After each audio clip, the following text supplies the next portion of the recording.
This content may contain material that could be distressing or triggering to some individuals, including, but not limited to, discussions of trauma, mental health, violence, abuse, or other sensitive topics. Please proceed with care.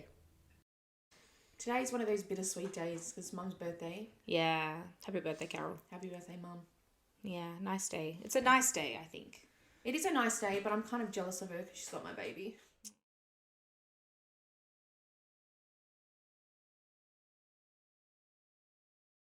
Welcome back to the Wide Mama Diaries, folks. I am Hi, one guys. co-host down, but she's here. Hey! Beck's here. She's just not here. But I've got the next best thing. I've got her younger sister. Hi, guys. This is Simone. Simone's here to talk about something that I think is very important to talk about. Would you agree? Definitely.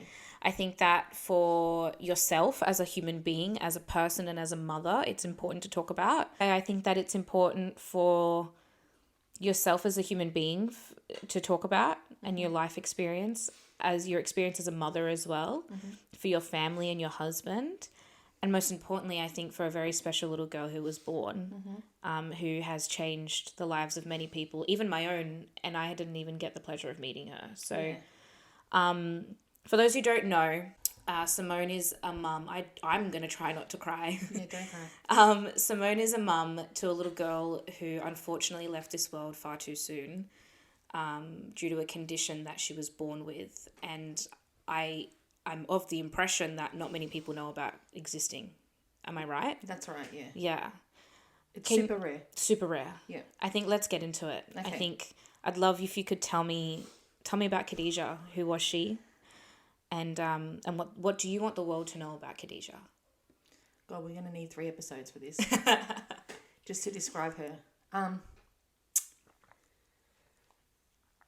She was just my everything.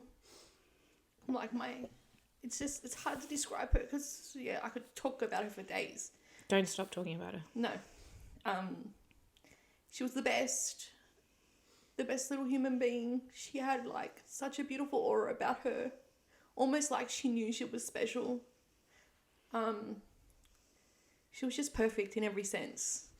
She was what you would want your first child to be like. Great self-soother, happy girl. She was a little bit goofy, which she got from her dad. She had a bit of sass, which I liked. I think she got that from me. But she was just a genuinely happy little girl. Almost too happy sometimes.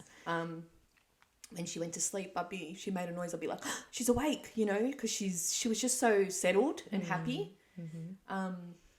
But yeah, she was cheeky. She was cheeky. She had a lot of, sass about her, and she was just perfect. The only word that I could say for Khadija was just perfection. And I know that sounds cliche, but to me, she was perfect. She is perfect. I think everyone feels that way about their kids, that they're perfect, but when you see, we're going to get into it, but when you see a kid of any age go through life-threatening treatments and experiences in general, it just makes them feel more perfect when all they do is smile and giggle and laugh and sleep well and all the rest of it. She's one of those kids where she tricks you into having a second. Okay. And I said to my husband, oh my gosh, she's almost too settled. She's one of those children that are like, yeah, go for a second, and they're going to be a wild child. I think the same about my kids sometimes. Yeah. So I'm like, oh, is she trying to deceive us here, or what's happening? But no, she was just really, really, she was independent. That's what I liked about her a lot as well. She wasn't a clingy baby. Yeah, okay. She was just happy being by herself, and, she loved cuddles, don't get me wrong, but she was just happy just to sit there on her own or work things out by herself, play by herself. I mean, she didn't really have a choice. She was the only child. But she was happy being like that as well. Good. But I suppose in some situations she didn't have a choice. Yeah, that's true. I mean, what would it have been like if she was around her cousins and other kids and stuff? You don't know. Her whole personality probably would have changed then. Yeah. They would have had some sort of input, wouldn't they? Especially the older kids. They would have rubbed off on her a little bit. Probably. Taught her a thing or two. No, but she was amazing. She is amazing. I hate saying was past tense. She is amazing. because I hate to use past tense terms. No, that's understandable. Yeah. That's understandable. Can you tell me a little bit about SCID for those who have never heard of it? Until literally Khadija was born, and I've only met you for the first time today. Yeah. Beck has told me about Khadija and yourself and SCID, but what is SCID? Nobody knows what SCID is. Okay, so SCID, spelled SCID, it stands for Severe Combined Immune Deficiency. Okay. So it's where the child is lacking cells that build a normal immune system. So basically, they're just born without it. Essentially, that would be the case. Yeah, or very minimal. And an immune system is one of those things that grows and gets stronger as a newborn, grows. So then for her to be born without one and not develop one, am I right in Yeah, so she wasn't ever going to grow one on her own. Okay. So, and that's where it was scary, and where they throw in the terms, they're lucky to live past their first birthday, because they're obviously more prone to... They're susceptible to... infections, pneumonia, colds, flus, all of those things are deadly for these children. Deadly. Like, there's no other way to put it. Even exempt from vaccination. Yeah. Yeah, because vaccinations give you like a little taste of the condition so that to build your immune system. Yeah. Correct. So she was actually born without it. She was born without... Part of the immune system, it requires T cells. And they're the actual cells that tell B cells in your body, hey, there's a foreign infection in our body, fight. Okay. So she had some B cells, but without the T cells to instruct, it wasn't a working immune system. And usually that's the case with SCID. Okay. And is there only one type of SCID? No, there's several types of SCID. Okay. SCID in general is like 1 in 70,000. Fuck. Yeah, in general. My daughter's type of SCID, God knows, I don't even know the statistics of it. I'm going to Google it later for sure. But she had a variant called CD3E, which the hospital where she was treated at later told me that they actually hadn't treated a child with that type of SCID. So I was like, oh, that's good to know at the end. Yeah. But, she had a very rare type. And there's other SCIDs that like are more prone to boys only. Okay. There's just lots of different types. Yeah. Wow.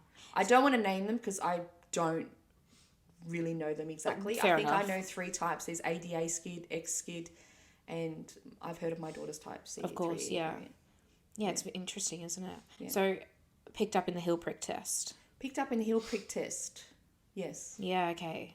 And they probably did that on like when she was 3 days old or something. Yeah, the midwife came to my house because everyone asked me, why do they do it at home? And I'm like, I don't know. Was I a chosen one? But the midwife came to my house and she's like, we're just going to do the heel prick test. I'm like, yeah, no worries. Like, I mean, what's the worst that could happen? Isn't this like mandatory? Like, it is mandatory, yeah. And she's like, yeah, if you don't hear from us, that's good. If you do hear from us, well, you'll hear from us. I'm like, yeah, well, I'm not going to hear from you. That's kind of the same thing they said to me. Yeah. I'm not going to hear from you. Like, well, what's wrong with my child? Look at her. She's perfect. Yeah. I got a call. Okay. To say that it's come back borderline positive. Okay. And meanwhile, I didn't even know what this heel prick test tested for. I know it was for like rare genetic conditions. Yeah. But I didn't go in and look at what type of conditions it tested for. So I was just oblivious, and I'm like, okay, borderline positive, or maybe it's like a false positive. Yeah, That's it could what I be. was thinking. But, and when they say borderline, it gives you the hope. Yeah. Gives you the hope that it's like, well, borderline could be, false positive, or could false be positive. maybe They could have a mistake. Correct. It could be a mix-up. Who knows? But like, I was just thinking, oh no, like borderline. When I heard the word positive, I was like, shit. What if there's something wrong with my child? Yeah. But then I was also, what's the word to say it? Like, I was also like convinced nothing was wrong because she looked perfectly fine. There was nothing physically, to look at her, there was nothing physically wrong. Yeah. She looked perfectly normal. Yeah. So yeah, I was like, okay, what's wrong with my child? Yeah. And then what was the next step? Did a geneticist so they asked me call you? No, they asked me to retest. So I went back fair. to the hospital where I birthed her. And then I noticed when I went into the clinic, they're like, try not to stress, sometimes they can be false positives, because I was obviously worried. Of course. First time mum. And then I said, well, I'm worried. Like, who else gets these callbacks to retest? Yeah.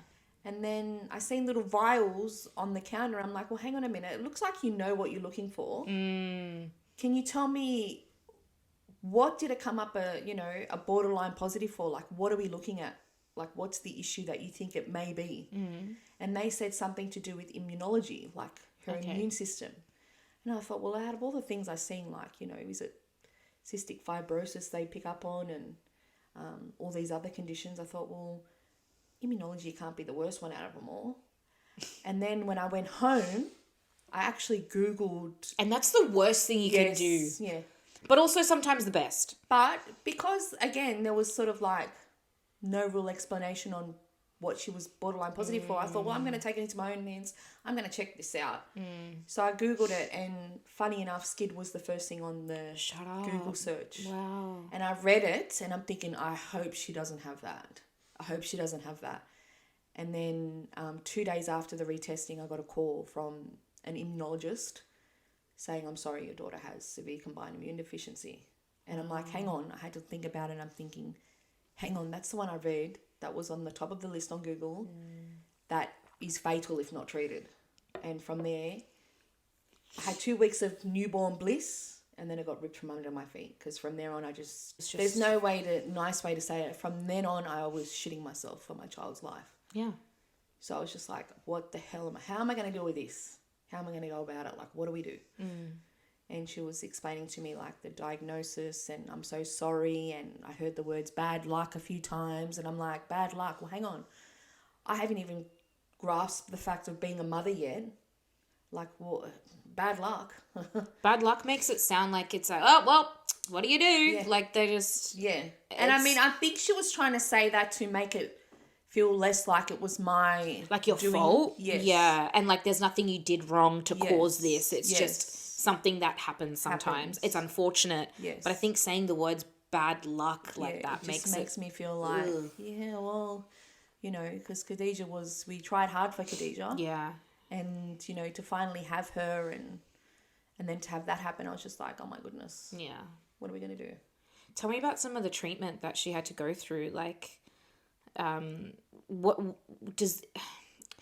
is there I assume there's not, but is there like a one size fits all approach to SCID? Like, how do they decide what they're going to do to be able to help, I guess, build her immune system? Well, the only known treatment's probably a good word, because I used to look at it like a cure, but I don't think SCID kids are ever cured. Okay. But the only treatment option is a bone marrow transplant. Okay. And that comes with a lot of things. Like, before the bone marrow transplant, you've got to do chemotherapy, which is a 6-day conditioning cycle of, grueling chemo. And what's rough is that people just automatically assume chemo is for cancer patients. Yeah. That's not the case. Yeah. And which in itself was triggering, because I lost my mum to cancer. Yeah. I seen her do chemotherapy, and I'm thinking, oh my goodness. Yeah. And my daughter was 3 months old. Yeah. 3 months old. Yeah. She had to do this. Yeah. And I'm thinking, oh my goodness, like, is she even going to make it through chemo? Because I've seen how sick it made my mum. It wears people down. Yeah. But they say that the babies, because there's like a sweet spot, they try and do it before 4 months, because apparently that's the age where they really take, the transplant, because the chemo's wiped out. Oh, I see. Well, not bad cells, because she had good cells. It was just she didn't have a working immune system, but it takes all that DNA out of her. Right, okay. So essentially, the chemo wipes out her cells and like her DNA markup. So she was born A positive blood type. That now changes to her donor's blood type. Oh my gosh. My daughter is female, because we used a male donor. If she was to do blood tests in the future, it'd come up male. Wow. So if she wanted to do genetic testing in the future, she would have to do a hair sample or saliva sample. Yeah, not blood. Not blood, because it'd pick up her donor's... Wow. Her donor's sort of... DNA. markup, yeah. Yeah, wow. So, yeah. Science is fucking crazy. Yeah. That is insanely amazing. And, I mean, don't get me wrong, I was extremely... Although chemo and bone marrow transplant is scary in itself, because I had no idea what a bone marrow transplant was or how it worked, I was just grateful that there was an option. Because when you read about it, they're like, these kids are lucky to make one. I thought, oh my God, what am I up against? And suddenly when you have an answer in front of you Yes. and a team of specialists and doctors that I assume again came to you with confidence, like this is what we're ready. We believe this is going to make a difference to change her life and yours. It surely eases a lot of anxiety. It did, but sometimes I thought to myself, because they gave me statistics of her treatment, Right. which is a topic for another. Like it really shits me. Yeah. That they give you a percentage of your child's outcome without having even commenced the treatment. I'm like, how do you know that this child's going to get through chemo, let alone a bone marrow transplant? How do you know that this is going to work? Like they gave my child a 90% success rate. Shit. How do we fall in the 10? I don't know. I can't answer that question. And no one can? No one can. I just have to live with that. So I went in with a 90% hope that I'm doing the right thing for my child. And that the team was doing the right thing for your child. And that the team were doing the right thing for my child. And I had to basically hand her life over into their hands and just sit there and sit there with that watch. 90% and hope. Yeah, and watch, because essentially there was nothing I could do except just be there with her and by her side. And can we just ask, by team, who was her team? Yeah, that's a great question. So the bone marrow transplant team, she had her own team of specialists. And don't get me wrong, like this isn't about... It's not their fault. No, about mocking their, their ability to help these kids at all. No, it's just Khadija, unfortunately, is unlucky in the sense that she fell in the 10%. Yeah. And they also warn you about that. Yeah. And they have to give you all the But I just find that they smooth over the scary bits a bit too much. Okay. So you think this could happen, but we have this to help that. So you think it's like the delivery? Yeah, the delivery could have been a bit more like realistic. Right. I know they try not to scare us. Of course. But I'm a bit of a realist. Just give it to me how it is. Okay. If I've got to self-prepare for the bad stuff, let me self-prepare. Let me do it, yeah. Don't pull the wool over my eyes and make me think that this is it. This is going to help her. Yeah. So, yeah. I understand that completely. And I think that when you, like you said, you had 2 weeks of having... normalcy. And yeah, exactly. Some idea of what it is to be a normal postpartum mum with a newborn. And then you have no choice but to face these hard facts and these hard experiences and these hard choices. You just want it to be told. You want to be told straight. You don't want to fuck around. No. What's that saying? I'm not here to fuck spiders. I just want to know what's going on so we know what we can prepare for. That's correct. Yeah, and I can understand how that might have been difficult, or that would have been difficult for you. It was difficult, especially because we haven't heard of it. I'm like, hello, has anyone heard of SCID? Like, someone help me. I'm putting hello. And you come from a big family. Yeah, and I come from a big family. My husband comes from a big family. Neither side have heard of this, and they're like, how did this happen? And I'm just like, it's just... He's got a mistake in his gene. You have a mistake. And I have a mistake in my genes. You guys didn't do genetic carrier screening before? We didn't do the actual genetic carrier screening, no.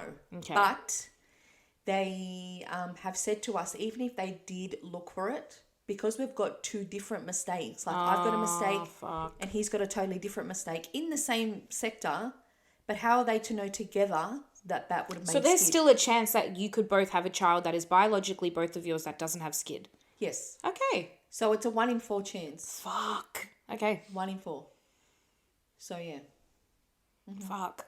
And I'll cut this out too, but I only asked because we did genetic carrier screening before because we have an unknown sperm donor. Okay, yeah. And I don't carry anything, but our donor carries like 3 or 4 mistakes, like you called it.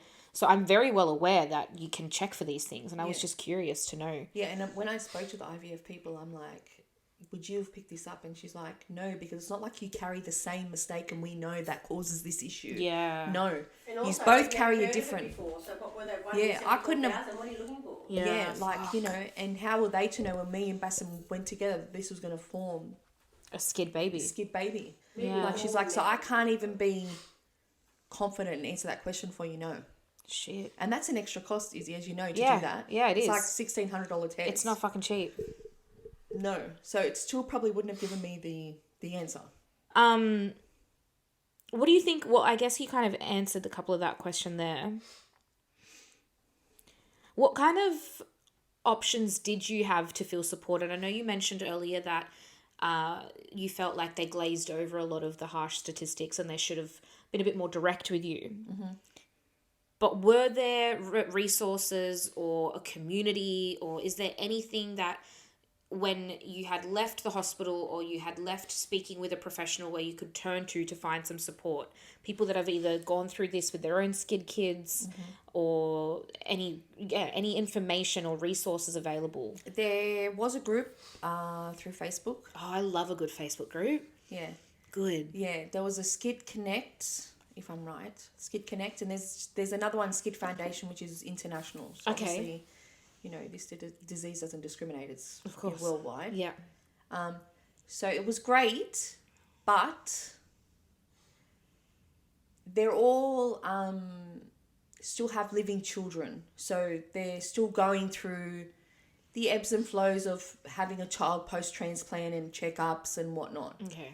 And they're really great at introducing you to the group. Like, hi, this is, you know, Simone. She's got a newly diagnosed baby girl. You know, good luck, Simone. We're here for you and whatnot. And I had one mum that used to ring me on the telephone and check up on me. That kind of stopped maybe a month or so in. Yeah, okay.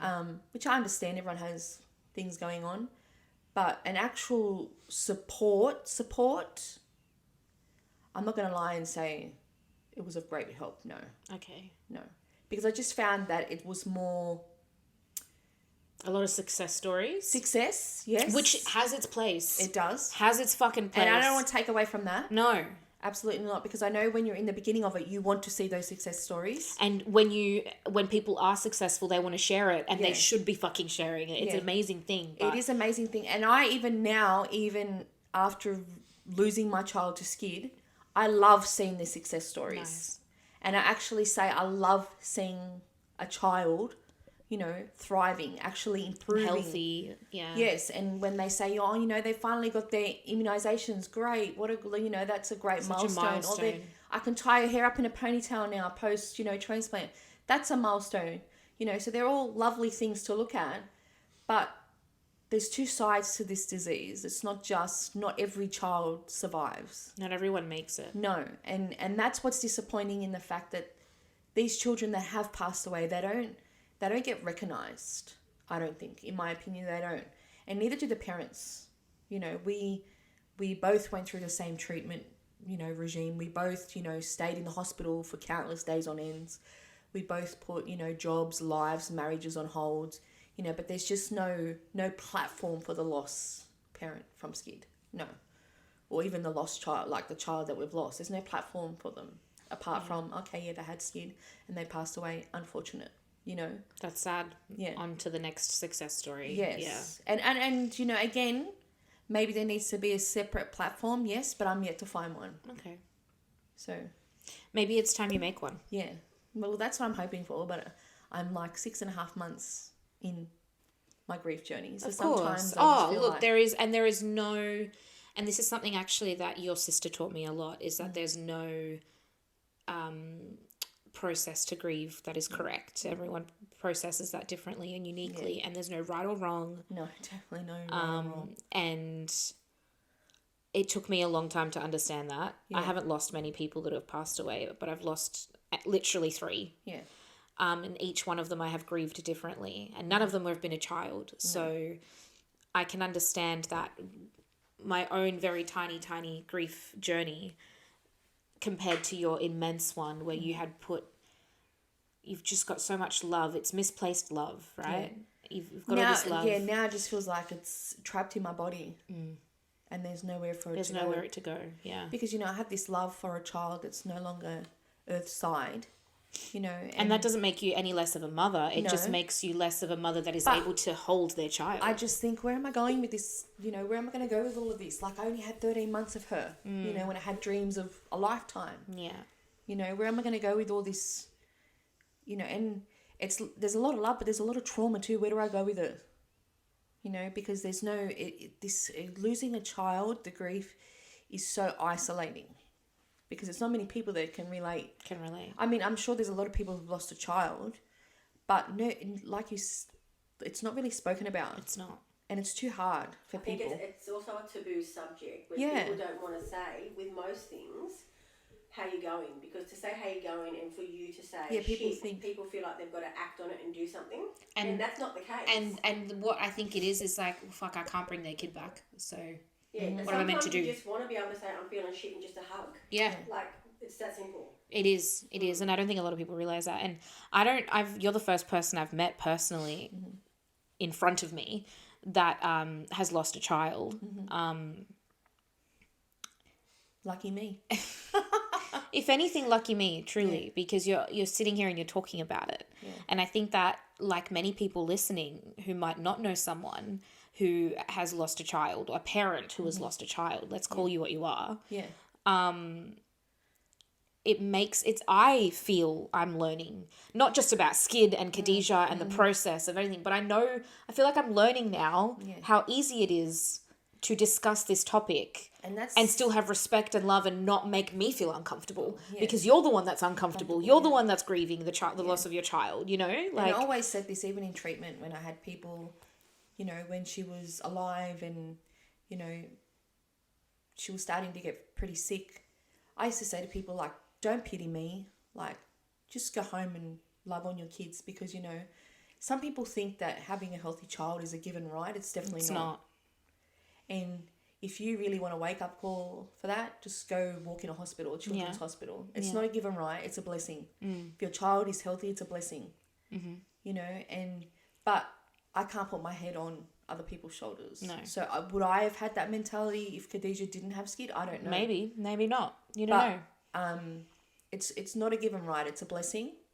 And you only find that out when you've got a medically complex child, unfortunately. So... Or you know someone. Yeah. You're living it. It doesn't have to be your child. You know, having a sister with the child, I'm sure my sisters would have went home, and thought, shit, this is my sister. I know, because I spoke to your sister a lot about it. Yeah, when you were going through that. My other sister said to me, I go home and cry, Simone, because I feel shit that I have 3 healthy kids and here you are struggling to keep your one alive. Simone, I felt that way. Yeah. You don't know, like... I think you actually said that. Yeah. You might have said it when we've had the conversation. Yeah, I cried when Khadija passed away. Yeah. Taylor and I cried together because we didn't even know you. Yeah. We had never met. We don't know your husband. I know you because Beck's my best mate. Yeah. Do you know what I mean? Like that's the only way I know you exist. Yeah. But Austin was in bed and I got the news that Khadija had passed away, and Taylor and I held each other and cried and watched our sleeping healthy son on the monitor. And it is such a pivotal moment when you feel that. And I had never met you before. Yeah, well, that's one good thing that I can take from all that's happened is that because of her condition, she had to isolate. Yeah. Obviously, risk of infection was a big problem. Of course. So I did my very best to protect her from that. But I like that she touched so many people, and she still does to this day, but she never got to really meet anyone. Yeah. So her story, and that's why I really hate the fact that it is so taboo to talk about, your loss. It doesn't matter if it's, a child, a spouse, a parent, you want to talk about them because they were here for a reason. She had a purpose here, And I don't want to say her purpose was to inspire people because I feel like that sounds... I feel like that sounds like she got sick for a reason or she was born sick for a reason. And that's not fair. No. That's not fair to say everything happens for a reason. No. But in a way, what she's done is, like you said, touched people. And I think that's much nicer than saying inspired people because she was a sick girl, a sick little baby, a baby. Yeah. That's not inspirational. No. That's not inspirational. No. She had a very good team of doctors around her and 2 loving parents that put everything into her to make sure she had the best quality of life possible. And it's horrible what happened, but she is touching people. Yeah. She is making people feel something. I've actually had new mums, similar to what you said, Izzy. New mums actually say to me, I used to whinge, he woke me up 3 times last night. He's so teething is horrible. He just won't be quiet or she won't be quiet. But then she said to me, Simone, I see the pain in your eyes and what you would give to have a teething child, to have a child wanting to walk and touch everything and scream. And then she said, I sometimes feel like I don't have a right to whinge about that because there's people out there that have lost their child and would do anything to see them, you know, have a diarrhea or explosive diaper. You know, little things like that. You know, and then I said, you know, well, you can't. You know, raising a child's hard. You know, I'm not going to take that away from you. It's hard. Yeah. You know, I tried to do all of those, navigating teething and pre-walking and crawling, but she was sick on top of that. You know, she had that illness, and I'm just like, it's still valid to be frustrated by those I appreciate that you said that, because I think that having a healthy child, one who is not medically complex myself, I have felt a lot of guilt. From before I knew about Khadija being sick, someone in my life went through a horrendous IVF journey with a lot of miscarriages, and I had postpartum depression. And my response to I would cry for 10 minutes and then go, pick yourself up together again. Shut up, you ungrateful bitch. That's what I would say to myself. You're being an ungrateful bitch because you've got this beautiful, healthy baby boy and someone that you know and love is struggling to have a baby of their own. Shut the fuck up. You know, I've done that in my grief too, Izzy. Yeah, have you? I've sat there and I've gone, okay, I lost my 13-month-old, but there's women who haven't even had a chance to birth, to hold, to bathe, to see their child smile, to meet their child, to name their child. Yeah.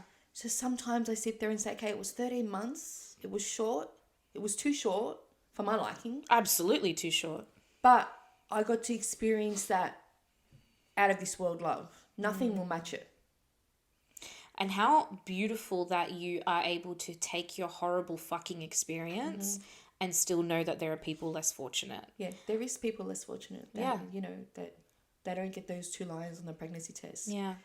They don't get to get a successful round of IVF. They don't make it to transplant. They don't make it to eclipse. They don't, you know, they can't conceive a child naturally, like, you know, a lot of people or even the other. There's millions of other children, I'm sure, born with SCID who can't access treatment. No. Live in a country where it is too expensive to access treatment. Yeah. You know. And one thing I want to pinpoint too is that it only got brought on the newborn screening in Australia 3 years ago. Shut up. 4 years ago. 3 years ago. So luckily, see, this is where I'm, you know, very faithful in the fact that I was trying to have a child before Khadija. So if I had a child before Khadija, would it have been picked I just up got goosebumps on the newborn screening? So I probably would have had children. Oh my God. Just getting sick and not making it without any violently ill. diagnosis and then, you know, not knowing what the hell's wrong. wrong. They thought maybe SCIDs was SIDS because kids Because kids weren't waking up, Izzy. You know, they had an underlying infection. Oh, I just got goosebumps. That is insane. So I just think like you said, we don't really like to say she wasn't an inspiration, but I definitely believe that she definitely came at the right time. She obviously showed, hey, mum and dad, you both got like a really fucked up gene miscarriage. But if she didn't come, I wouldn't have known. And what would have been worse, Izzy, is to have a child just go to bed, not wake up and not know nothing. Yeah. And that's when they call it, SIDS is now called SUDI, actually. Yeah. Sudden unidentified death in infants. Yeah. And it's unidentified. Yeah. That is crazy. So do you know what, I don't know if you do know, and if you don't, I'm definitely going to research it now. What was it that made it be available to be picked up on the... I think because I'm getting so many children not being able to cope with bad infections, simpler things like pneumonia. I can know pneumonia is not simple, but for a healthy child... With an immune system, pneumonia can be treated. Okay, it's scary. They might end up in ICU, NICU. You know, that's... Again, I'm not taking away from the fear of that. That's horrible. But it's not going to cause it. It's not fatal. Yeah, it's not fatal. Yeah. Because they have some backup there. Correct, from their immune system. From their own immune system. Correct, yeah.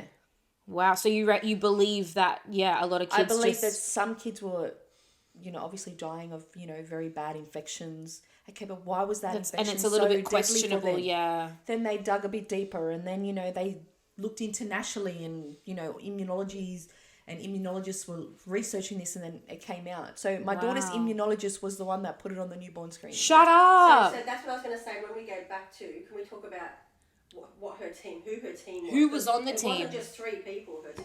No, her team was an immunologist. So the immunologist who gave her the diagnosis. And she was fantastic.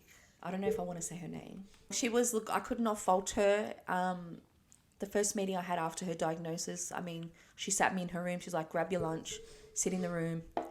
And she sat with me for like 2.5, 3 hours and gave me a lot of information. So she was fabulous. But once treatment commenced, I didn't really see her. Because her job was to get me to transplant, which she did. And then on to the next baby, I guess, for her. And then transplant team then look after my daughter. So the bone marrow team look after my daughter. I don't know what you call those people. Funnily enough, I never asked. Let's have a quick Google.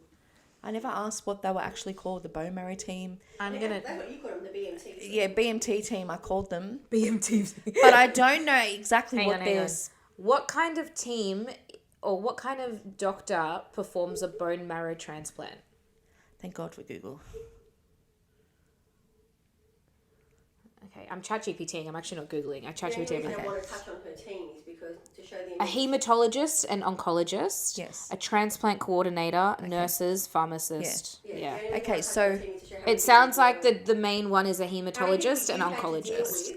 Oncologist, yeah, because my daughter actually stayed in an oncology ward. That's why then. So it was an oncologist that did the yeah. So they were looking after kids that makes So that ties in. So they were actually looking after kids with leukemia and different types of cancers. Of course, different types of cancers as well, yeah. Because bone marrow transplant is like a last resort for a kid that keeps relapsing with cancer or, has a blood cancer or, so bone marrow transplant is that makes sense. That's why it was an oncologist. Yeah. And people actually thought when I was in that ward, when I was walking around with bottle sterilizers, because remember, I had a 3.5-month-old. I had to stop breastfeeding because I was told that I could transfer virus from me to her. So I'm carrying all these bottles and people used to look at me like, oh, you poor thing, you got a baby with cancer. And I'm like, I couldn't wait for someone to ask me because I was just like, no, my child doesn't have cancer. Really, if you looked at the scale of the two issues, they're probably no better or worse than each other. But I'm like, my child doesn't have cancer. But it's just like, I think it's also like knowing that it's not talked about enough, knowing that nobody really knows what SCID is. No. It might have been you waiting for an opportunity to be like, let me educate you on what SCID is and what my kid's going through. When I said she has SCID, they still looked at me like, huh? But when I said she was born with no immune system, they're like, wow. Whoa, yeah. Well, you've got to have one of them to live. Yeah. And I'm like, yeah, that's why we're here. Yeah. And that's why I'm in your ward. Yeah. Because she's doing a bone marrow transplant. Yeah. Yeah. Fuck. So, touching on having to stop breastfeeding, what was that like? I stopped breastfeeding very early. How long did you breastfeed for? Well, I breastfed for about 1.5 weeks. Okay. Because she got diagnosed at 2 weeks. Okay. Another freaky story is that one day she turned it on from about 1 o'clock in the afternoon to about 9 o'clock at night. I kept offering her the breast. My mother-in-law was driving me crazy saying, give her the breast. She won't stop crying. And I'm like, there's something wrong with my child. Like she would get on to suckle and then she'd just stop and scream. And I'm like, and I actually enjoyed it, Izzy. I loved breastfeeding. I had not a problem. I'm so happy that you enjoyed it. She liked it. I liked it. But okay, my flow wasn't great. But I'm like, we're both surviving. Yeah. So when she had this big meltdown that day, I said to one of my sister-in-laws, I said, what's wrong with my child? Like, I've never seen her like this. She was purple crying, just not settling. We rubbed her belly. She did a big poo. So it wasn't that she had stomach problems. Yeah. She wasn't constipated. She did a big poo.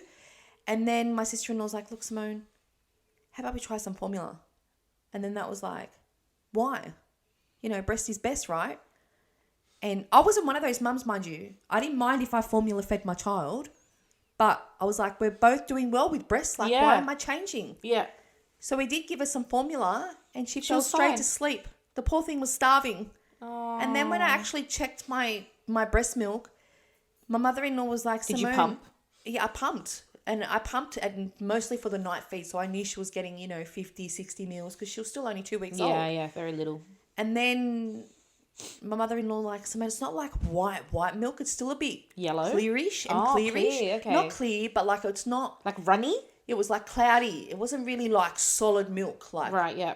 So she's like, I don't think that your back milk has like come through yet, like the flow. And it takes time. It does. Some people say it can take up to 6 weeks. Yeah. And she was... And a baby's got to eat in those 6 weeks. The baby's got to eat. And she was trying her damn hardest to get it out. Babe. And she was exhausting herself. Yeah, so she's tired because she's obviously hungry and Yeah. and trying to get the milk out, babe, that's rough. And I was alternating between boobs, and I'm like, come on, child, like, you know. But I gave her formula, she slept well, and then 2 days later I got a diagnosis. And then she's like, please tell me you're not breastfeeding. And I'm like, why, what's wrong with breast milk? Again, I thought, well, wouldn't that be better for her? Yeah. But then when she explained to me that, no, if you have a virus, you're going to You can pass it on to her. you can pass it on to your child. I'm like, oh, the gods are helping me again. Look at that. I just stopped breastfeeding 2 days ago. So you stopped breastfeeding before her diagnosis. Yeah. So it wasn't Forced on me. it wasn't forced on you. Yeah, okay. But it was still a little bit of a blow because I'm like, if my daughter gets, I wouldn't, you know, like it was like, what do I do now? Do I just stop my milk? Like, don't put it near, like, don't put it nowhere near the boob. Like, what do I do? Yeah. Because my boobs were still producing. Yeah, so did you take anything? Did you take Sudafed or something? No, I took nothing.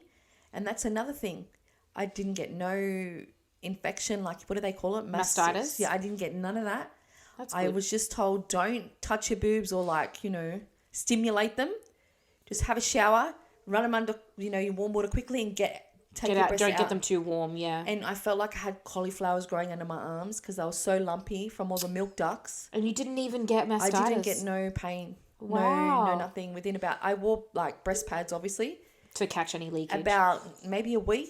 And then my breast. I breastfed for 10 weeks and I had a lactation consultant. And when I decided to stop because I was knocking on death's door mentally, I was prescribed Sudafed. And Sudafed is supposed to dry up your milk. Oh, wow. Yeah. No. So if you ever are in that situation again and you want to stop breastfeeding, take Sudafed. Yeah. Cold But and like I flu said, tablets. I'm pro, you know, whatever's feeding your baby. Yeah. Breast, bottle. Yeah. They got to eat. That's right. Yeah. That's exactly right. I was formula fed. Austin was mostly formula fed. Yeah. So, is there any other, what do you wish people better understood about having a medically complex child? It's not for the faint-hearted. Okay. I don't know. I think it takes, look, I'm not like tooting my own horn, but you have to be fucking strong. Yeah. It's not, like I said, it's not for the faint-hearted. Like, you have to put everything aside, your dreams, you know, just little things like taking her to a shop to get a coffee. I wasn't allowed to do that. I had to isolate her home a lot. She missed out on meeting family. It's really hard. But I believe too that these children are sent to people because they can do it. Khadija could have gone to anybody. She came to me. So I actually feel honoured that I was entrusted enough to do what I could for her, to give her the best that I could for her, to give her the best life that, you know, with what time that she was given. So I just think that, like, you know, don't be hard on yourself. If you do have a medically complex child, and I know a lot of mums and dads are out there, and let's not forget the daddies, it is hard and you do feel robbed and you do think, why me? But what your kid lacks in certain things, I'm sure they make up in others. What do you think other people need to know? People who don't have medically complex children, what do you want them to know about how difficult it has been for you? It's very difficult. And don't assume. Yeah. Assumption is fucked. Yeah. Don't assume I'm okay. Because have you fucking asked, am I okay? Don't assume that we've got everything together, because we don't have everything together, because we're in an isolating problem that even if we scream from the rooftops, what are we doing? I can only allow certain I couldn't even allow certain people in. Physically in the house. Physically in. There was even a time where I remember you saying, I'm even concerned about the nurses coming in, because where were they on the weekend? Yeah, how can I tell a nurse, hey, make sure you don't go to, you know, Rogues on Saturday because, you know, Bob might have coronavirus or syphilis, who knows? Fucking hell. And you're bringing it to my And child. like, you know that these nurses know what they're fucking doing, but it's always going to be in the back of your head. And not only that, they do have a life outside of work. Yeah, and they're allowed to have a life outside of work. They need a life outside of work. Yeah. I needed a life outside of hospital. Yeah. But, you know, I'm mum, so you just got to... It's in the back of your head, and naturally she was fucking also so. worried about where they were. Yeah. And that's another thing that I hate about, you know, not understanding the difficulties around having a sick child is don't take the piss out of the parents. Don't push boundaries. There was so many times I had to emphasize on the fact, if you're sick, stay away from me and my children and my child. Yeah. Stay away from her. I know you love her. You want to see her. You want to meet her. You want to have a look at her. You want to do everything. Yeah. I want you to do that as well. But right now it's not an option. But when it comes to my child's life and you, she's going to come first every time. Yeah. And she did. Stay away from us. You know what I mean? Was there family that pushed, and we can cut this out, yeah. but was there family Sometimes that crossed they did push, and I know why they pushed, because they did want to support me. They wanted to support their brother. Yep. And I understand that, and there's grandparents wants to kiss their granddaughter. I understand that. But they didn't understand, Izzy, the seriousness if she got sick. It's me who's sitting with her at the hospital. It's me that might lose my child. And that's what happened. If I ask these people that don't know nothing about, having a child with an illness, which one of your kids are you willing to let go of tomorrow? Would you be able to answer that? Can we leave that part in? Because I think that's a very important part to say. Which one of your children would you choose to get really seriously ill? Or be willing to just let go of? Yeah. Because that's what I'm facing. So if that means I can't see you for 2 weeks, I can't see you for 2 weeks. Yeah. You got to suck Pick it up. up the phone. Sorry. Pick up the phone. At most, we can maybe FaceTime, but you're not coming near her. Yeah. That's it. Simple as it is. You're not coming near her. Yeah. And I was screaming out for adult conversation. But again, I had to be careful who I was around as well. Because if I caught something, I'm going to give it to my daughter. I can't hide from my daughter. For you, it's like a little runny nose and maybe you would have been fine. But if she caught that, it came over. Yeah, that's correct. And I wasn't willing to take those chances. So I don't blame you. I really don't blame you. And it's unfortunate that it shouldn't be this difficult, but it is difficult to explain to people the seriousness, the importance of just backing off and staying away because she was born with literally no immune system. That is horrible. And also the people that you're talking about this to are people that are family and you love them. So I just found if they couldn't be there to see her, some people weren't there at all. If they couldn't be around her, they wouldn't call or they wouldn't check. Because they don't know how else to show up? Is that what you're saying? I don't know. I can't answer that question because I don't know what's going on in their mind. I understand it's hard. It doesn't just affect the parents. It affects the whole family. Absolutely. Obviously, aunties want to, they want to love on their niece. It's my first child, I get that. Uncles, grandparents, whatever. But it's just if you physically can't be in her life, there is other ways to show up. Yeah. And that's something that Beck and I, off camera, and aside from being behind a microphone, talk about quite often, don't we, Beck? Yeah. Ways to show up that make a difference. Yeah. And what would you have preferred in those times? A phone call? I mean, that's all people could have done, really. Phone call, yeah. Just to take it serious. Sometimes I felt like, when I rang them and said, she's had a brain bleed from chemotherapy and neutrophils are so low. She's got 2 brain bleeds. That's scary to me. That's fucking scary. They come up and, that's when they'd come to the hospital when I'd ring them and say there's something bad happened. But I'm like, how about coming up when everything's going okay and just having a coffee with mum and dad? We can go outside. Even when I was at home and still isolating with her, getting her ready for treatment, I still have a backyard. I never said to no one, don't come to my house. I just said, if you're sick and you've got children in daycare at school, keep your kids at home. But you can come and sit in the backyard with me. I still need to talk to someone. Mm-hmm. I can sit, 2 meters away from you. Mm-hmm. That's fine. And if I'm really worried, I'll ask you 100 times, are you sick? And I'll put a mask on. Mm-hmm. But there's still other things that you can do. And I just think, yeah. And it's interesting that not once, where my brain went to was okay, do they need any groceries? Do they need nappies? I'll go get them and drop them off. That's where my brain went. But all you sound like you asked for, or you are asking for past Simone, is just a fucking chat. Yeah. Just someone to sit with you for a cup of coffee. Yeah. It doesn't take much to make a difference, right? Yeah, and to be honest, Izzy, her whole life, I never once said, to myself, I didn't even have time to. I ask myself this now, but But I never whinged and said, why me? Why is my child sick? Why do I have to go through this? You know, I never thought of it like that. I never even said, oh, my daughter Khadija has SCID. This is my daughter. Like, it took me, I think, about 3-4 weeks to put on Instagram, look, guys, everyone's reaching out to me to say congratulations. How's motherhood? Time to rip off the Band-Aid, so to speak. Yeah. This is what's going on for me. Yeah. You know, because I didn't want people to feel crap about a happy occasion.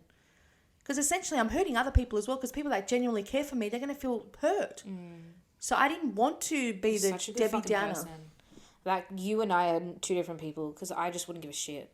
Yeah, you're like, such a good person. Maybe I give a shit to be too much. Maybe. But yeah, that crossed my mind. I'm like, how am I going to tell these people who are inboxing me, hey Simone, how's motherhood? You haven't really posted anything much. Because I wasn't a fan of posting her on Instagram anyway. But I'm like, hey guys, this is what's been happening. Yeah. This is why I'm, you know, non-existent. Yeah, I'm not answering your calls right now. Or like, yeah. I've been a bit preoccupied. Of course. Absolutely. Yeah. How do you think that in those months when it was the roughest of the roughest, and let's be real, all 13 months of Khadijah's life were the roughest. Like, I don't feel like, from what you've told me and from what I've been told from Beck, that there was ever a moment for you to catch your fucking breath, for you or for your husband. No. But how do you feel like in those 13 months you looked after yourself emotionally and your husband as well? Next question. No. Because you just looked at me like... So you talk about like yourself. What did you do for self-care? I didn't do any self-care, Izzy. Okay. I had so many little things that happened to me when my daughter was sick that had to be put on the back burner because I didn't have the time. Yeah. And I was in hospital. And I didn't want to go to a doctor because I was scared to get sick at the doctor's. So I just used to suck it up. Like things like an ingrown hair, I couldn't fix. Did you happen to get sick in those 13 months? In the whole 13 months, Izzy, I never got one flu. Not one sickness. I think her body thought we don't even have time for this shit. The only thing I but a lot of the time when you're run down emotionally, that's when you become more... Yeah, but sometimes it's also usually when you stop. The only thing too that I did get a lot of was cold sores. Okay, which is a virus. Yeah. So I still had to be very careful. Just don't kiss her? I put patches on my lips, the cold sore patch, as well as creams, and not kiss her, but I still put that patch on, even though I wasn't kissing her with a mask on. Yeah. For the whole 8 days until it literally dried up and fell off. Yeah. Yeah, so care for me was put on the back burner because she was my number one priority. And was your husband working this whole time? He was working off and on. Okay. But his thing was, I've got to be with my wife and daughter. Absolutely, my girls need me. Yeah. What does grief look like now for you? How do you navigate that? And I think you touched on it really, really briefly, literally as we sat down, and you said some days are great, some days are not, but what does it look like? I think navigating is the best way to describe grief. You navigate. Because obviously, you know, look, I've lost a mum, and I thought that taught me. But the pain of losing a child, it's unmatched. And I'm not taking away from anyone who's lost, again. Anyone, yeah. A loss is a loss.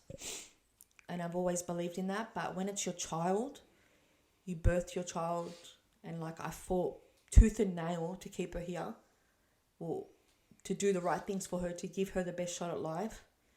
To have that taken from you, it's just, the pain is I can't even describe it. It's, some people say gut-wrenching, heartbreaking. All those words, to me, they just sound like, that's not even explaining it. I know that feeling of I not think having I'm going to words. navigate for the rest of my life. Healing is not, I'm going to heal. How can I heal? My daughter's not here.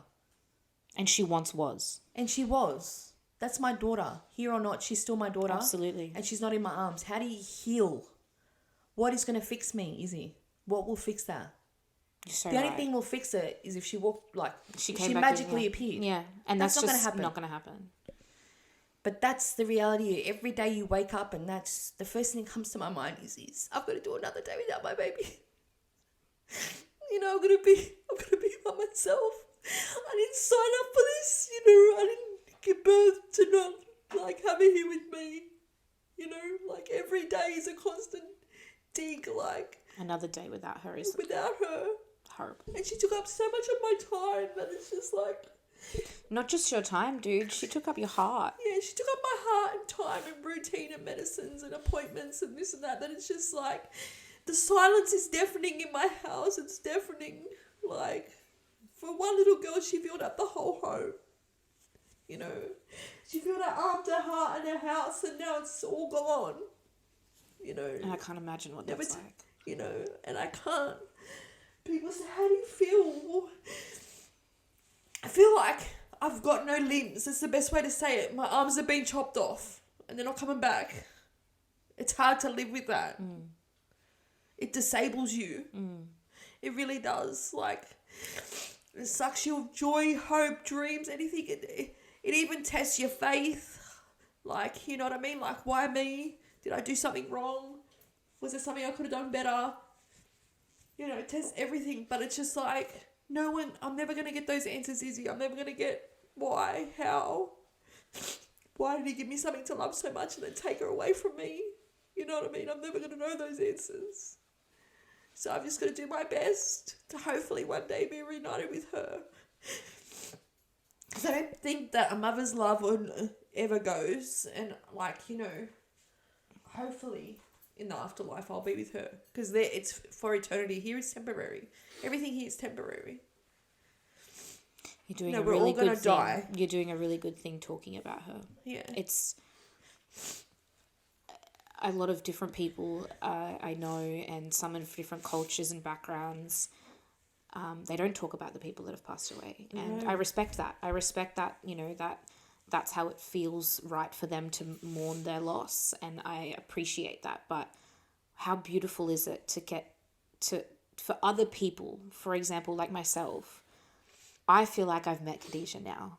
I never met her. I've seen a couple of photos. Gorgeous girl, by the way. Yeah, I know. She's like, yeah, I know. Sometimes I think, God, how did I make that? Stunning. Yeah. She's a beautiful girl. But I feel like I've now met Khadija by sitting here talking to you, because I just know that I know her now in a way that I never would have before had I never met you, or had we never had this conversation. Yeah. And so I just really want to thank you for talking about her today. That's okay. Thanks for letting me talk about her. Oh, please. I want you to continue to. Sorry for ugly crying. Oh, please. Keep ugly crying. No. It's fine. It's not a problem. Do you feel comfortable, and I know we've just had a cry about it, but do you feel comfortable to share, so I assume obviously the bone marrow transplant didn't take, or? Oh no, it was just, the donor was relentless. We called him Arnie. Arnie? Yeah, because her donor was German. So we called him Arnie. Yeah. I get it now. Yeah, and up a rotavirus and... Rotavirus. So it's like a tummy bug. It's like gives you diarrhea. Oh. Okay, and there's like actually... a gastro situation? Yeah, and there's actually an immunisation for it, rotavirus, but it's a live vaccine. So my daughter was never going to be able to get it. And she ended up picking up the bug anyway. And then, so I gave her, you know, profuse diarrhea, bit of vomiting, and they actually warned me I could catch it. I never caught it. But because her immune system was working and the cells were doing their job, essentially the cells were trying to do their job and go to her stomach and repair any damage that the chemo and the rotavirus was all doing, that it ended up attacking it. Like, it went nuts. Oh my God. And in the end, that's actually what was part of her whole coming undone from transplant, was she had a thing called graft versus host disease. So when the graft is essentially attacking the host, so the host being Khadija and the graft being her donor, was attacking her organs, her stomach. She got severe inflammation to the spine, which caused paralysis. Her brain was starting to change, so they were talking brain damage. He was just relentless. Absolutely relentless. So it was doing the right thing. But doing the right things, but just maybe too much of it. too much. That's why they call him Arnie. And again, yeah. It was German. And again, because it was too. Both. Again, I was thinking, okay, but isn't it a good thing that he's so relentless? Isn't this what we want? A strong immune system. And they actually said to me before she got violently ill, they were like, you know, any virus she gets, he's kicking it out. Like he's all over it. Right. They're like, maybe he's all over it a bit too much. But one of her transplant specialists actually said to me, in 20 years of doing transplant, I've never seen a donor do this to a child. Never. So Khadija passed away because essentially her bone marrow transplant worked very well. Yes. Which is so crazy to say. Yeah, and which was so confusing for me as a mum. I'm like, well, hang on. We wanted him to be strong. And you were telling me that, gosh, if she gets a virus, he would definitely wipe it out. What's he doing now? What's happening? Yeah. Can we stop him? That's an interesting question. Yeah, because towards the end, they were actually talking about doing another transplant, but using Dad. Okay, so your they husband. didn't use us at first because we're only 5 out of a 10 match. Oh, okay. This donor was 9 out of 10. Oof. So that's good numbers. That's good numbers. And I'm like, okay, well, I'm not mucking around with that. Yeah. But she was too unwell. She couldn't even do... Because remember, if we've put a new donor in her, she would then need some more chemo to take him out to then put Dad in. If that makes sense. Yeah. So she wasn't strong enough, essentially. She was too sick in the end. And I could see she was tired. And then it came to a point of like, okay, I don't want it to leave me. I don't. But it's becoming selfish of me to making her hang on for me, for my own good, just because I want her here and I love her so much. I mean, I know every mum wants their child never to leave them. But I thought watching her go through all of that, being paralysed, not being able to communicate how she did before, and she could talk. Yeah, she'd say mum, mum, dad, baba. She'd have her little words, and mostly mum. But and that makes you happy. Yeah, and she'd always put a dummy in her own mouth. She was very good at doing her own things. But then when I noticed that stopping and her getting frustrated and shaking her head and what's wrong with me, you could actually see it in her face. She's like, what's wrong? What's happening? She was confused with herself. She knew that, hang on, this isn't right. And then I thought, how much can I look at? How much can I see? How much can you watch your child suffer? It's the worst of the worst. So she was in intensive care, I assume? She was in intensive care off and on. But the last time she went up to intensive care before she passed away, it was more for pain management. But even then, they weren't really managing it that well because she became used to these pain meds and then required higher doses. She became tolerant to it. Yeah, of course. And they were adding on new agents, new opioids, new this, new that. And they were so worried about neurological pain, and because neurological pain is so severe, they brought in all types of, my daughter tried fentanyl. Well, not tried. She didn't try like it was intentionally try like it was a drug. Yeah, it was a drug. She was on fentanyl, morphine. Fuck. They gave her methadone. Fuck, man. Because methadone. This is a 13-month-old baby. Yeah, they gave her methadone because methadone is very good for neurological pain, nerve pain. Didn't know that. And when they seen her spine so inflamed, they're like, she must be in some pain. And then I'm like, you're giving my child methadone and we got to this point. What the hell? And they're like, no, relax. A lot of kids are on methadone and you're just looking at it like the street view. People abusing methadone. Yeah. No.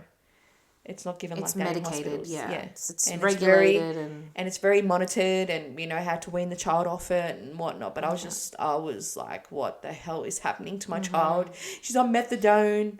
And then I got paranoid if visitors were coming in to see my child, they're going to say methadone in front of them. Yeah, my child's on methadone. Yeah, we're at this point. It was just bad. Everything was bad to the lead up. And then she got transferred back down to the ward who treated her, where her essentially, I call it where her journey started to treating SCID. And then I was given a nice room. They put fairy lights all in it. And they were like, this is a room where you can spend some quality time with your daughter. We'll do the nappy changes. Because she was starting to get blood in her motions and stuff. And I was just like, I can do a lot of things, but I've seen enough now. I've seen way too much now that I don't want to be looking at bloody nappies. Come on. There's only so much I can handle. I'm human, people. I'm human. And then it's nice that they. Did you have to ask them to take care of nappies, or did they say now? I've seen too much. Yeah. you know, like, because still, even though Khadijah's life was, you know, slipping through all of our hands, to look at her, she looked unwell because she looked tired. But again, she didn't have any physical... To look at her, she looked okay. She was a bit swollen because she was on a lot of medications, but there wasn't any big noticeable wound or, you know... So it was... It's not like you felt like, oh, I can take care of the dressing and clean the wound. And, there was nothing that I had... It was...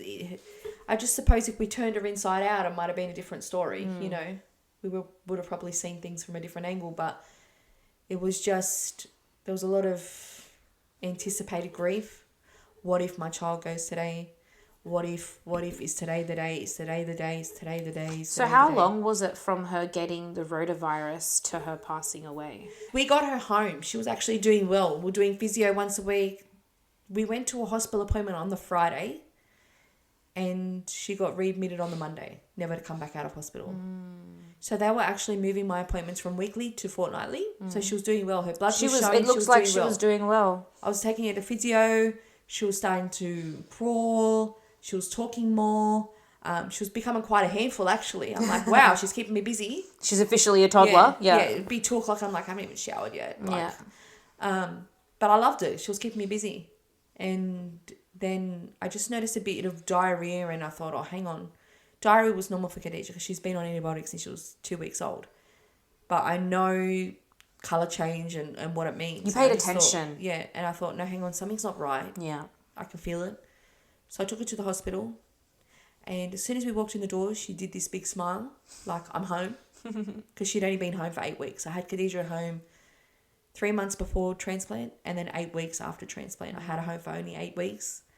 And then as soon as I took her back in those doors, she just smiled. And I thought, you cheeky little bugger. She feels comfortable here. She knew we're back here.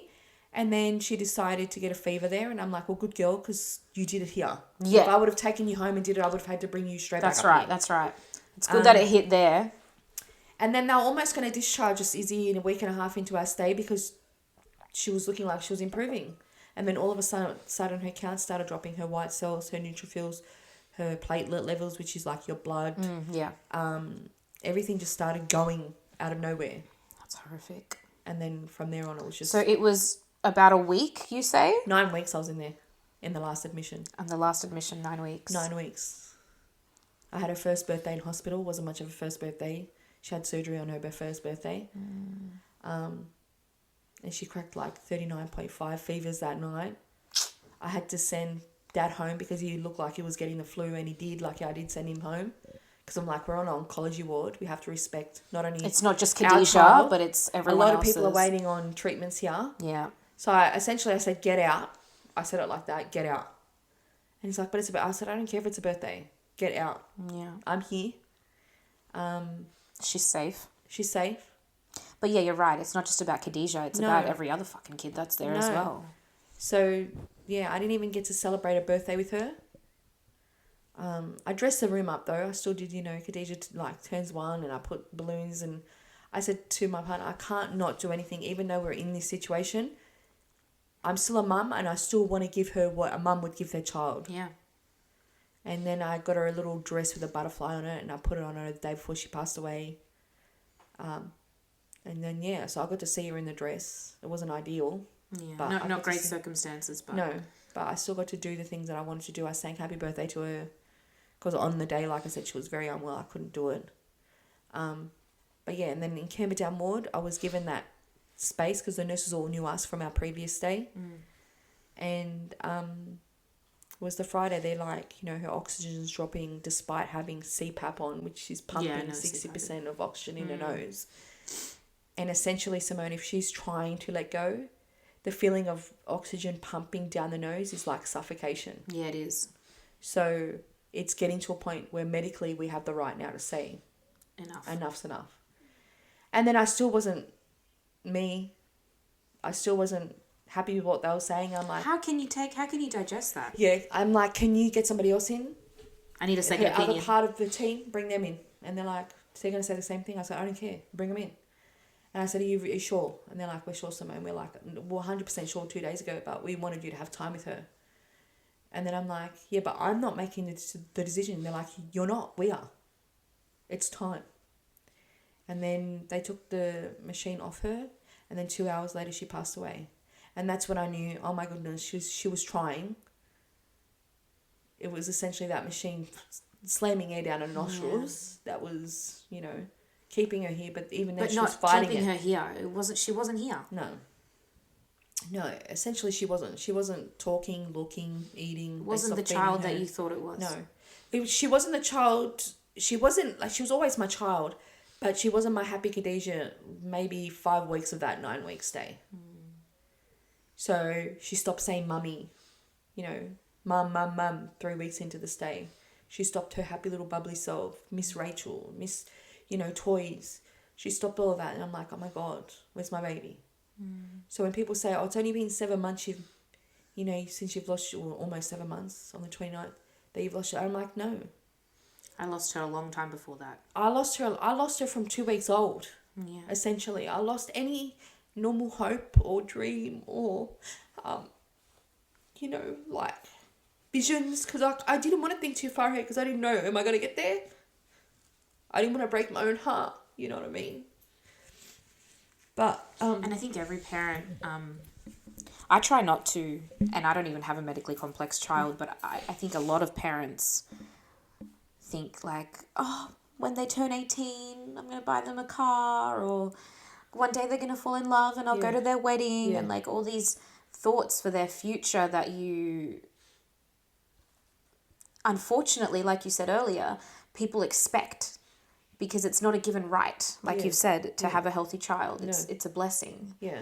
And I think the people that, like myself, who, I mean, I try not to do it because I don't want to put, for myself it's different. I don't want to put pressure on my son to, for example, fall in love and get married. Because what if he doesn't fall in love and get married? You know what I mean? That doesn't mean I'll love him less. Yeah, of course. You know? But for yourself, it's a very different journey. For yourself, it's, I don't want to think about Khadija falling in love and getting married because she might not be old enough. Yeah. She might not make it. Yeah. And that is such a soul-sucking feeling, I can imagine. It must be life-draining. It is. Life-draining. That's the only way I can describe it. It is life-draining, but I wouldn't change it for the world. I'd do it all again 1,000 times just to have her here with me. I'd do it again. Give it to me harder even. I'd do it again just to have her next to me. But then, what life is it for her to be sick and paralysed, and, you know, it's not fair, essentially. Because I used to tell her, hang on for mummy, hang on for mummy, hang on for me. Don't leave me, you know, don't, you know. But then I thought to myself, Simone, you look at the bigger picture. Do you feel like you were being selfish? Yeah, a little bit. Yeah, I wanted her to stay for me. For me. Don't leave me. I just got you. I just got a taste of this. Like, well, you're leaving too soon. I got all this love to give you. Where are you going? But... And you were with her when she passed away? Yeah. I was actually holding her by myself. Because... No, yeah. So, his way of dealing with the build-up of it was, I can't watch my daughter sick anymore, because we both seen so much. Of course. And he was just like... He couldn't handle it anymore, so he was just like... He'd still come and see her every day, every morning and every night, but he wouldn't sit bedside for a part there where she was really bad. He kept a distance He a little kept a bit. distance. Was he still sick? No, he just was... Not able to cope. He was not able to cope. And to be honest, I mean, part of me used to not get angry at him, but think, like, how do you... Why do you get to do that? I mean, I don't want to see my child sick. Jealousy almost? Not jealous, but I was like, how come you're comfortable to do that? Yeah. I'm not. Like, I'm her mum. But then a mum's love is different. Not to take away from the dad's love, but a mum's love is like protect mode, you know. I'll do whatever I can for my child. And he had that as well, but he's like, I've just seen so much sick. I want to hold on to whatever happy thoughts I have of my daughter. I understand that. Yeah, I do too.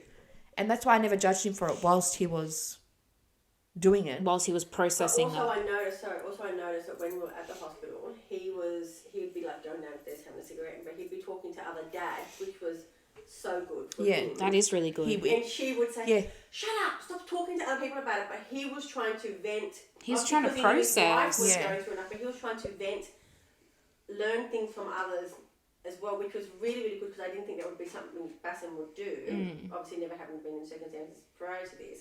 But he was also talking to other men, other dads down there, trying to work out what they're going through versus him. So this was his way. Processing, of trying to yeah. process a lot too. Exactly. But again, I said to him, look, I'm not judging you, and you know, everyone deals with things differently, and I know we're both seeing too much. Yeah. No parent wants to see any of this. But I said, I don't want you to have regrets later on. Okay? And we don't have to add this. We can cut it out. Do you feel like he has regrets No. now? Okay. No, he's entirely happy with what he did. He's like, I was there when I needed to be there, but I also allowed myself space, like you said, to process what the hell was going on. Yeah. As long as he has no regrets. No.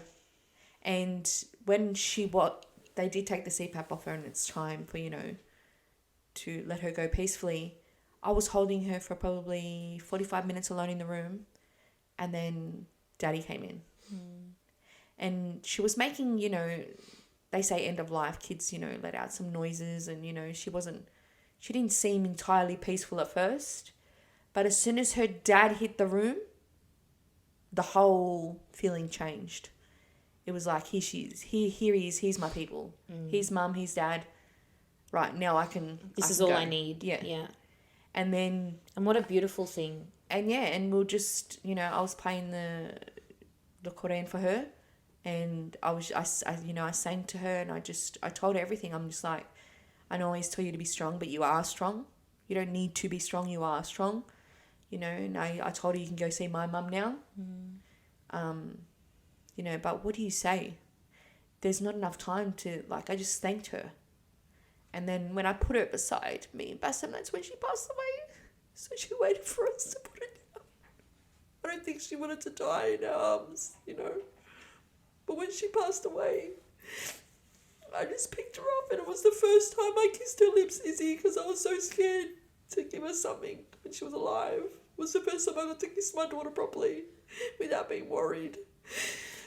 So I just remember sitting with her for 45 minutes by myself and just kissing her and just, still talking to her like she was here. And I still do to this day, Izzy. I still get up and say, good morning, Mr. Rooster. When I go to her grave, I still talk to her. I tell her what I'm doing, how I'm feeling. You have to. It's important to. I don't want to stop talking to her. I Don't. Because I believe, if there is such thing as spirit, I want her to know her mum is still thinking about her. I will never forget her, ever. And I want to keep talking to her. I want her to know that, I love you. I feel like I can't say I love you to her enough. Because there's never enough times, and there's never enough ways, and there's never enough languages or words in the dictionary to describe how much. And then in grief, Izzy, I always question myself, did I do enough? Did I show I loved her enough? Because I was even robbed of that, Izzy. I was too busy fighting for her, advocating for her. Is she taking her medications? That I never just got to be mum. I never got to just sit beside her. I think it's important to remember that, and this is something that I've mentioned, Beck and I talk about a lot. You making sure she was taking her medication, and you making sure you were advocating for her, that's love. I know, but I wanted to get what everyone else gets, Izzy. I know. I just wanted to, instead of worrying about, I've got to bath her now because they're going to clip on her medication to a port that goes to her main artery in her heart. I want to pick her up and throw her around, but I can't. She's got IVs popping out of it. At one stage, she had 14 machines pumping some sort of medication into her. So I was even robbed sometimes of holding my child. I just had to look at her go through shit, it was horrendous. And that's what I say. What makes grieving her so hard is the fact that she had such a short life, but she had to go through a lot. But so did you. Yeah. I did too, yeah. And so did your husband. Yeah. And I think it's important to remember that and if it's anything, if it counts for anything, now I know I'll never let you forget that you gave her the best 13 months of her life. Yeah. Well, she gave me the best 13 of mine. Isn't that the beautiful? Best. And people say, you have another child. Yeah, I can. But I can't have another Khadija. There's one Khadija. She's not replaceable. You know, they will make, I will still love if I have another child, if I'm, gifted with another child, God willing. But they will never be Khadija. No. You know. And I understand that because of the way you've spoken about her today. Yeah, she's one of a kind. What would you what does it look like to keep Khadija's legacy alive? Keep talking about her. Yeah. I'll never stop. Yeah, good. I would like to implement some more changes, or even, like you said, even just setting up a Facebook group for, lost parents. Even if it is only lost parents through SCID, whatever it may be, just holding a space for people to feel seen. Do you know what I mean? And just implementing changes around diagnosis of the SCID, maybe implementing some changes with getting a social worker in quicker. Just little changes. I know I can't make a huge difference. I'm only one person. But even one change to make another family's diagnosis through treatment a little bit easier, then I'll feel like, all of this didn't happen for nothing. You know what I mean? Like, I've always said, I don't mind, I've got to grieve the rest of my life, but I want to navigate it in a positive way. That's a really beautiful thing to do. And I know it's not been long since she's been gone. But lucky for you, you have the rest of your life to make a difference in Khadija's name. Yeah, and that's what I want to do. I just want to try and navigate that hurt into something positive because, I'm sure she'd be looking down on me like wanting me to be happy, and her dad. And, and we want to do things to try and, if we can make somebody else's life a little bit easier. Even doing this podcast, I'm like, oh, am I going to cry? And I'm probably ugly cry to the world. Sorry, guys. It's fine. But it's really for any other, really I'm doing this not just for my daughter because she deserves all the recognition in the world, but I'm doing it for other sick kids and for other mums that are just feeling isolated, like they're not seen. You are seen, you're not alone, I'm a very firm believer, and I've said it before, I think on this podcast, that when you don't see yourself represented in the world, it's hard to believe that you belong in it. So I hope that in one way or another, either this right now or at some point in your life, there is a point where you can connect with another SCID parent who needs to feel seen because, it's important to feel represented. Yeah, no. If you could, go back to freshly postpartum Simone, who got a diagnosis for her daughter at 2 weeks old, what would you say to her? Having known the outcome? Yeah. Now, if you could go back, okay, what would you say to Simone and even your husband and Khadija? What would you say to the three of them? Well, to Simone, I'd say you're going to do your best with what you got given. Like, you're going to do your best. Just know you did your best. You're going to do the best that you know how. Never second guess yourself. For my husband, like, it's really hard, easy to say. What would I say? It is really hard. I just feel like we're a good team. Do you know what I mean? Like, we were a good team. And it sounds like you still are. There were so many times in the room where that's where she said Kitty. See, I was serious. Yeah, and he was the funny one. He'd make the nurses laugh and me laugh after a stressful day. But only he could do that, Izzy. If somebody else did, I'd be like, what an idiot. But because he did it in such a gentle, like, let's break the mood in here way, it was funny. Yeah. And I imagine, I don't know him, but I imagine it was in a way of like, okay, we're all on the same team here. We're all trying to keep this little girl alive. We're trying to give her the best chance we've got. He was the most proudest daddy in the whole wide world. And even just her resting place, everything about Khadija or anything to do with Khadija, he takes the utmost care of and respect of, and you just see the proudness in his face, even though she's no longer here with us. Even when he sees a video, you can just see it in his eyes, like, she's mine. That's my girl. That's my girl. Yeah. And I even, like, it was so magical to see them two. Like, even though she was a bit of a mummy's girl, but they had a special little bond as well. If he'd walk in the room, she'd start going tachycardic. Her heart rate would go higher, But only Daddy could do that. Mummy, her heart rate didn't go high for me. She was like, oh, you again? Oh, this bitch. No. Yeah. You know what I mean? Like, oh, it's you again? But no, he had her that way. He had a But special way what with could it. I say to Bassem? I have got something to say to Bassem. You did your job. You did protect your girls. Yeah. You didn't leave us. Thanks for staying by our sides. Because sometimes it's easy to run, Izzy. And I got told that in hospital. A lot of relationships are really tested and they don't last. Something like this. Thanks for not running away from it. Thanks for, sticking with us. And because people, again, assume, well, that's what he was supposed to do. Yeah, but it's a lot for a man too, to go home with no wife and no child and sleep at home by yourself and no wife. And then have to go to work and then put your head down and to make fucking money to support To go home to an empty house, that wasn't easy. No. And then sleep overnight, not knowing how Khadija was going. If something had happened overnight, you're worried if he had a missed call from me. But he was so exhausted. He drove. How does a person, regardless of man, woman, or whatever, how do you fucking relax? No. How do you relax? And he was doing all the back forward. Like it was relentless. But I would say to him that it's going to be hard, but we can do it.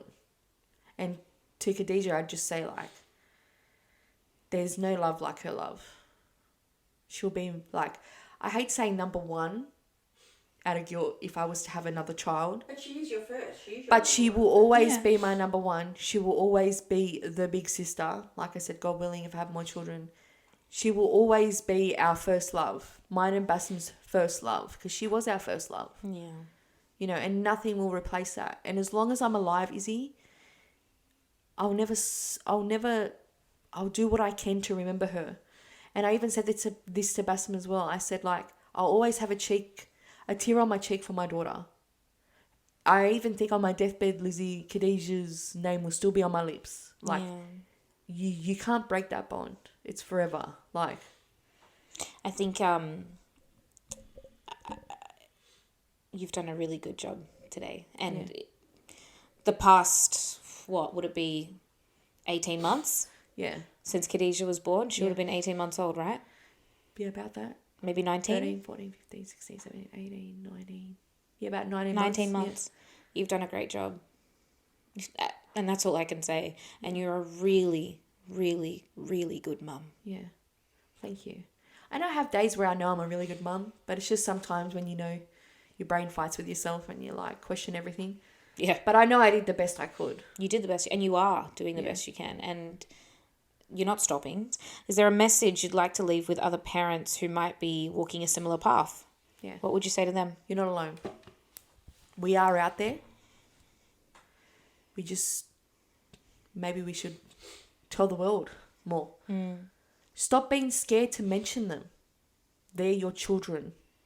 If we're talking lost parents, or even just parents going through loss, or parents going through treatment, parents going through anything to do with the child, and you're not alone. Talk about it. These are your children. It's the most important thing in your life, right? We're trying to raise these little beings to live a life without us. And, we're not thinking at the end of the day that we've got to become strong to live without them. But essentially that's what we've been slapped with. So, you're strong. You will get through it. But, time doesn't heal all. And I don't even think we will ever heal. But, we will learn to live. And that's another thing I did. I'm putting a time frame on. Why aren't I feeling better by now? But it takes time. It takes time. I'm willing to bet that 20 years' time will come. And I'll still cry for my daughter. Absolutely. Yeah. And I hope I'm still crying for her. So I just say to them, look, we get given these kids for a reason.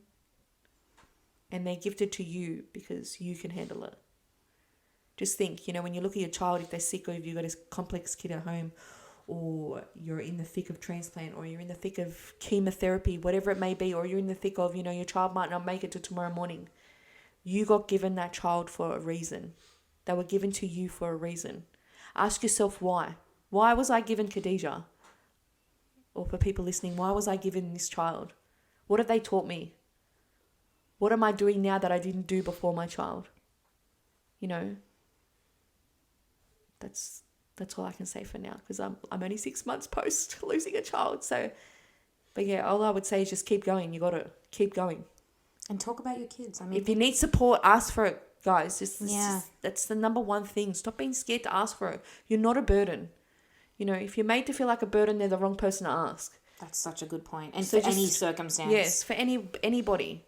So just, you know, you got to put yourself first sometimes and understand your child is your priority, but if you're not good, you're not good for them. So that's all I can say. And what about people who don't have a child but have been touched by Khadija's story today? What can they do to make a difference? I don't know. That's another good question, Izzy. Serious question though, like, and this is for something because I want to know. Yeah, I haven't even really worked that out yet. Like, what can I do to honour Khadija moving forward? You mentioned